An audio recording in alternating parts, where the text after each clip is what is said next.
to tell you a couple things. First of all, just thanks for hanging out in the sun here waiting for an old soldier to come shoot you in the backside with a glory gun with full barrels and then reload and do it again. Because you all have done magnificent work. You've been on deck about 3 months now.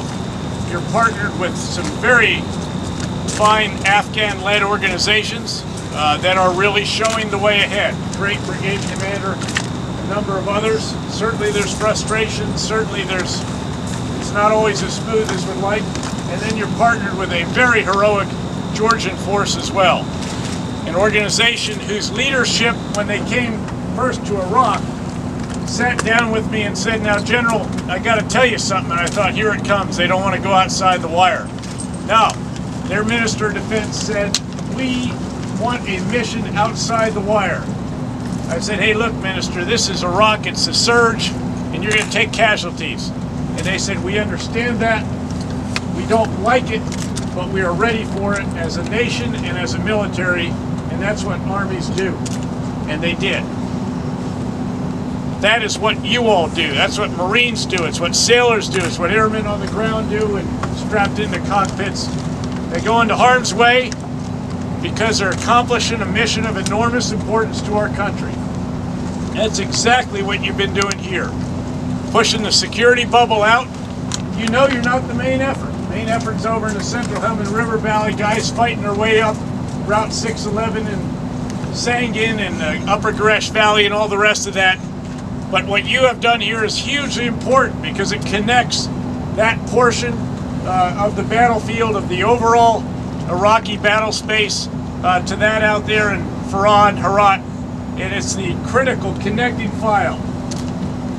It's also along routes, of course, that connect to an important border crossing down at Zaranj with Iran, and then a very important route again that goes across the country, Route 1, and up the other direction.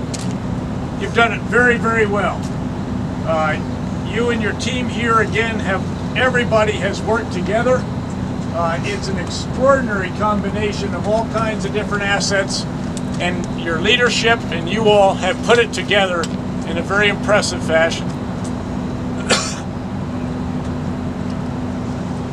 The fact is that you are, as I said, really starting to show what the future can be. Because you have some Afghan partners who can deal with the security challenges, in many cases on their own, or with your link to enablers. Yep, when there's some tough stuff out there, it's shoulder to shoulder, shona ba shona, uga ba uga, and you all have, again, leaned right into that as well. Now, the challenge with a deployment like this, and how many of you have had, again, deployments before, just out of curiosity, in Iraq and Afghanistan? Well, you know the deal. After a certain period of time, and it's fairly early on, you're not only battling the enemy, you're battling the Groundhog Day syndrome. And it sets in for everybody. And I hate to say it, it even sets in for a COM-ISAF or a COM-MNFI. And the deal is, of course, that, you know, today is the same as yesterday, and tomorrow's going to be the same as today, and you're just sort of putting your left foot in front of your right foot and repeating the process. And it's tough. Now, when that happens, what I want you to do, and you got to do it for your buddies as well, is I want you to come on up to sort of strategic altitude and look down at what you're doing, and remember the critical importance that while we're engaged in a bunch of other places around the world, we still got forces in Iraq. We're doing some air missions over Libya. There's counter-piracy, there's counter-terrorism, there's a lot of other activities around the world. This is the main effort for the United States, for the United Kingdom, and for all the other nations, the 48 other nations that comprise this coalition out here, together with our Afghan partners. And we've got to get it right. And we have to do it fairly quickly. We know that the populations back home are getting a little bit, you know, frustrated. Again, this is 10 years going on now, and they're wondering when we're going to win the war and come home to a victory parade. We got to explain to them it takes time.